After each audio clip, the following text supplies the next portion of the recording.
Kidlat News Updates.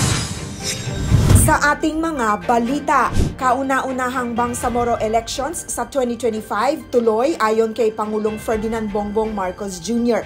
Pagtitipid ng tubig hinihikayat ng DENR dahil sa pagbaba ng water level ng Angat Dam. 2.16 billion peso aid para sa mga magsasaka at mangingisdang apektado ng El Nino, ipinamahagi ng Department of Agriculture. Ako po si Cesar Soriano, kasama ang buong puwersa ng Kidlat News Channel para ihatid ang nangungunang mga balita sa buong kapuluan ngayon. Ipinahiwatig ni Pangulong Ferdinand Marcos Jr. ang kanyang hangarin na matuloy at magkaroon ng maayos na kauna-unahang Bangsamoro elections sa 2025. Sa paggunita ng 10th anniversary ng paglagda ng Comprehensive Agreement on the Bangsamoro sa 1st Marine Brigade sa Barira, Maguindanao del Norte, nagbabala ang Pangulo sa mga individual na nagnanais na guluhin ang eleksyon sa naturang rehiyon. Diin ni Marcos Jr. ang pamahalaan mismo ang makakalaban ng mga ito.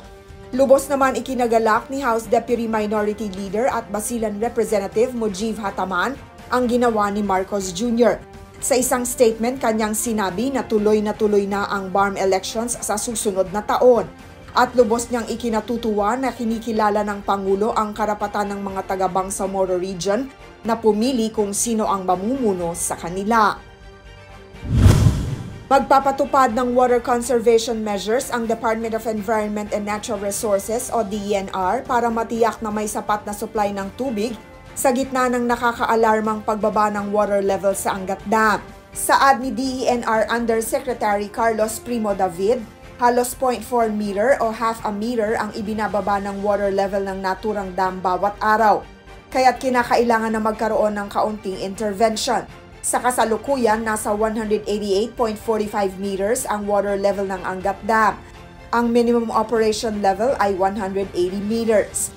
Ang naturang dam ang nagsusupply sa 90% ng tubig sa Metro Manila, Rizal at ilang bahagi ng Cavite at Bulacan. Isiniwalat ng Department of Agriculture o DA na nagpamigay sila ng 2.16 billion pesos na halaga ng tulong sa mga magsasaka at mangingisdang naapektuhan ng El Nino phenomenon. Ayon kay DA Assistant Secretary Arnel de Mesa, nagpamigay sila ng mahigit 1 bilyong pisong halaga ng Rice Farmers Financial Assistance at namahagi sila ng 5,000 pesos sa mga individual na magsasaka ng mga lupain na hindi tataas sa 2 ektarya. Kasama rin sa aid ang pamimigay ng mga binhi at fertilizers, alokasyon ng small-scale irrigation projects at ang loan program ng DA. Sa ulat ng kagawaran, umabot na sa 4.39 billion pesos ang agricultural damage sa buong bansa at ang mga probinsya ng Occidental Mindoro at Palawan ang nakaranas ng pinakamatinding pinsala. Para sa Kidlat News Updates, ako si Rosalyn Sinchonko, nag-uulat. At inyo pong natungayan ang mga headlines sa nakalipas na mga oras. Manatiling nakatutok para sa mga susunod na updates at breaking news. Ako po si Cesar Soriano, kasama nyo sa bawat pagputok ng balita.